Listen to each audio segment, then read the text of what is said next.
A woman sat down one evening and wrote a letter to herself. Okay, that is a very unusual way to start an episode. A letter to herself? She wrote about everything she had, everything she has, and everything she hopes to have one day. And without realizing it, she wrote the most perfect English grammar lesson I have ever seen. Wait, seriously? A personal letter became a grammar lesson? 3 small words. Have, has, had. They were scattered throughout her letter, and each one told a completely different part of her story. Now I desperately want to read that letter. By the end of this episode, you will. Hello, everyone, and welcome to Real English Podcast. I am Anna. And I am Daniel. Today's episode is something a little different. Anna is going to tell you a story. And inside that story, you are going to discover the 3 words that every English learner needs to master. Have, has, had. 3 words that look almost the same, but each one tells a completely different chapter of a life. Stay with us, because the letter she wrote at the end of this episode might just surprise you. Her name is Meera, and at 32 years old, Meera finds herself sitting alone at a kitchen table on a rainy Sunday evening. That already sounds quite atmospheric. Why is she alone? Her children are at her mother's house for the weekend. Her husband is traveling for work. And for the first time in what feels like years, Meera has complete silence and complete stillness. I think a lot of our listeners can relate to that feeling. That strange, almost uncomfortable quiet when life finally slows down for a moment. Exactly. And in that stillness, Meera decides to do something she has been meaning to do for a very long time. She opens her notebook, the one she bought 3 years ago and never used, and she starts to write. What does she write? A letter. To herself, but not to the person she is right now, to the person she hopes to be in 10 years' time. Oh, that is a beautiful idea, honestly. Have you ever done something like that? I have, actually. Not quite the same, but very similar. Have you ever sat down and really thought about the difference between who you are right now and who you used to be? Think about that for a moment if you are listening. Who were you 5 years ago? What did you have then that you do not have now? And what do you have today that you could only have dreamed of back then? Meera begins writing, and the first line of her letter is this. Dear future Meera, I have so much to tell you. Simple, warm, I love it already. And as she writes, something interesting begins to happen. Without thinking about grammar at all, she naturally moves between 3 different versions of one verb, and each shift tells a completely different part of her story. Okay, now I am genuinely curious. What are the 3 versions? And what is the story each one tells? That is exactly what we are going to discover. But first, let us talk about the first one. So, Meera is writing about her life right now, today, this moment, and she uses one word to describe everything that exists in her present life. Let me guess. Is it have, and has? Because she is not just writing about herself, she is also writing about the people around her. What is the difference between have and has exactly? They both seem to mean the same thing. Great question. Have belongs to I, you, we, and they. Has belongs to he, she, and it. Same meaning, same job, just matching different subjects. Meera writes, I have 2 children. My daughter has the most infectious laugh.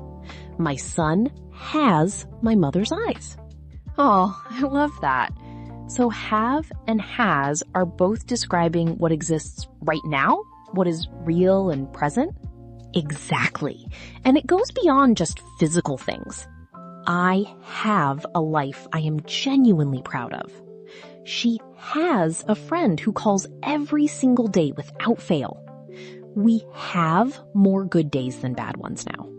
Have and has, present possession, used to describe what belongs to you, what exists in your life, or what you experience right now.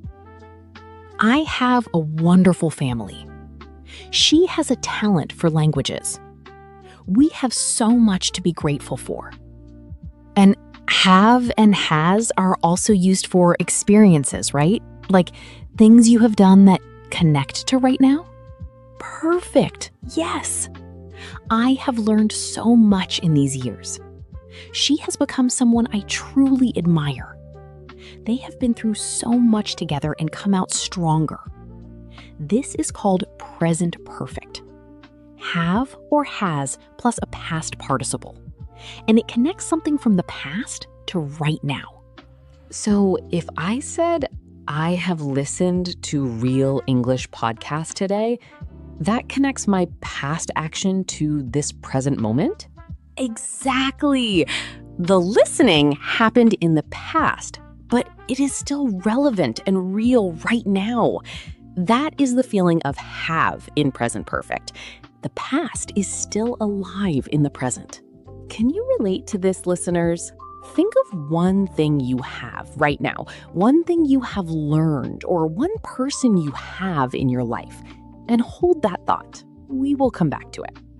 So Meera fills 2 full pages writing about what she has right now. Her children, her friendships, her small but meaningful routines, her morning tea, her evening walks. That sounds lovely. The kind of things you do not always notice until you stop and write them down. Exactly. And then she turns the page, and the tone of her letter changes. Changes how? She starts writing about her past, about who she was before all of this. And a different word appears, almost without her thinking about it. Had. She writes, I had such a different life 10 years ago. I had no real sense of direction. I had dreams that felt so far away they almost seemed impossible. Oh, that is such an honest thing to write. Have you ever felt that way? Like your dreams were almost too big to believe in? I think most people have felt that at some point. Think about a time when something you wanted felt completely out of reach, when the version of yourself that you wanted to become seemed like a stranger. Meera must have been in a very different place back then. She was. She writes about a specific moment, sitting in a small rented room, alone in a new city, on her very first night in a job she had no confidence she could do. She writes, I had nothing but a suitcase, a borrowed phone, and the feeling that I had made a terrible mistake. Oh, that image is so vivid and so real. A suitcase and a borrowed phone. I think so many of our listeners have had a moment exactly like that. She writes, I had no one to call who would understand. I had not yet found the friendships that would change everything. I had a long way to go, and I did not know it yet.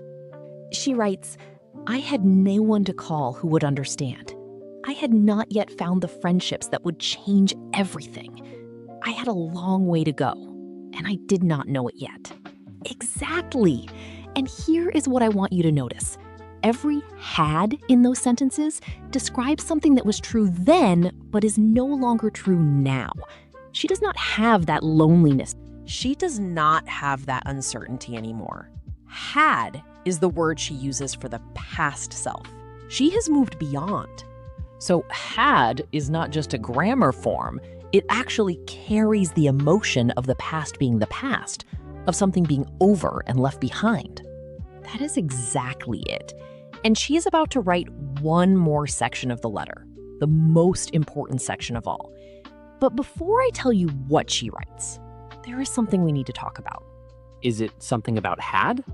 It is, and it is going to make you see had in a completely new way. So we talked about have and has as the present chapter of your life.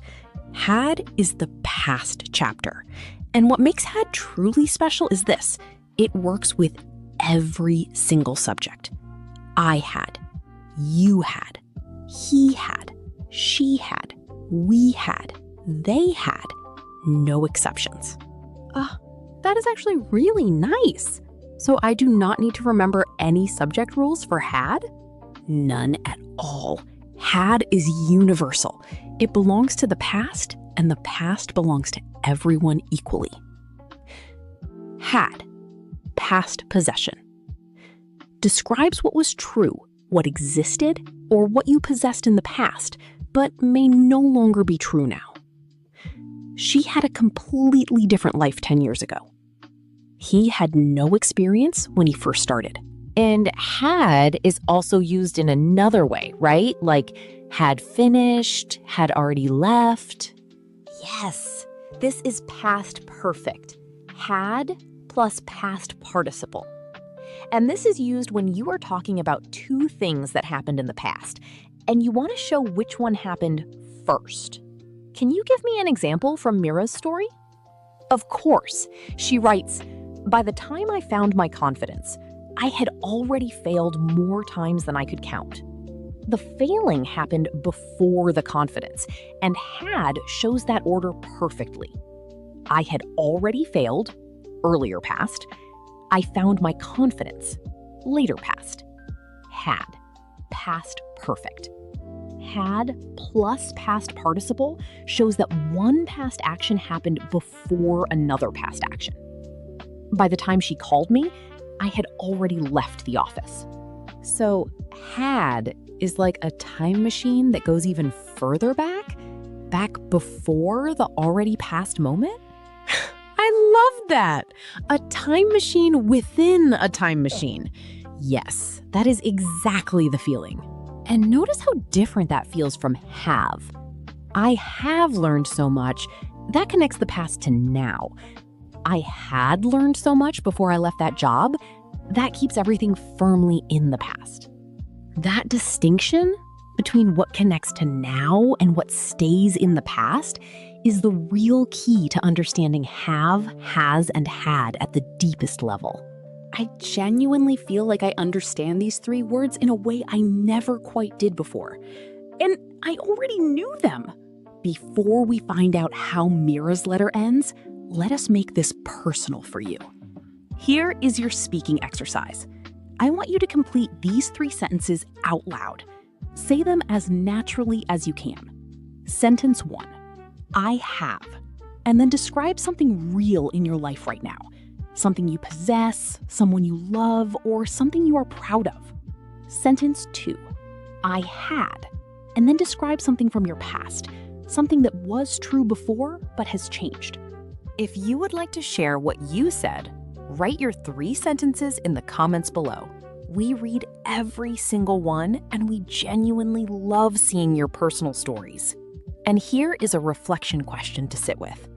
Think of one thing you had in the past that you do not have anymore, but that shaped who you have become today. That journey from had to have is actually at the heart of Meera's letter. And we are about to reach the final part of it right now. So Meera has written 2 full sections of her letter. The present, everything she has, the past, everything she had, and now she arrives at the 3rd and final section. What does she write? She writes to her future self. And this is where the letter becomes something truly beautiful. She writes, Dear future Meera, I do not know yet what you will have by the time you read this. I do not know what you will have learned, who you will have met, or what you will have let go of. Oh, that is stunning. She is writing into an unknown future, but using the same grammar of her life. And then she writes the final lines. But I know this. Whatever you have now, it was built from what I had then. My courage in that small rented room. My hope in those early, uncertain mornings. My love for the people I have around me today. I genuinely have chills right now. That is such a beautiful way to think about have and had. What you have now was built from what you had then. The present was shaped by the past. And have, has, and had are the words that carry that whole journey. Meera closes her notebook.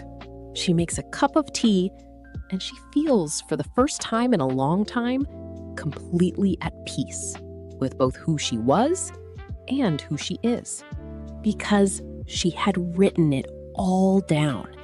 And in writing it down, she had finally seen the full story of her own life. So, the English lesson today: have and has for the present. What you possess, experience, or feel right now. Have for I, you, we, they. Has for he, she, it.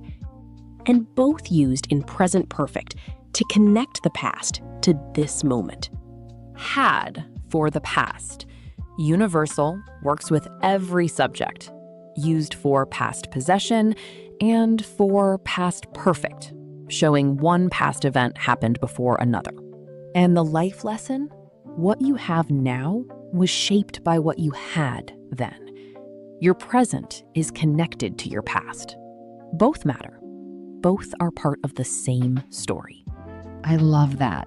Have and has carry your present. Had carries your past. Together, they carry your whole story. Key takeaway: have and has carry your present. Had carries your past. Together, they carry your whole story. So here is our one question for you today. Write Meera's exercise for yourself. In the comments below, write just 3 sentences. One starting with I have, one starting with I had, and one starting with she has or he has, about someone important in your life. That is it. 3 sentences. Your present, your past, someone you love. We would genuinely love to read your story. And if today's episode meant something to you, please subscribe to Real English Podcast. We release a new episode like this every single day, and every single episode is made with you in mind. Thank you so much for being here. Keep learning, keep telling your story, and we will see you in the next episode. Bye, everyone. You are doing brilliantly. Keep going.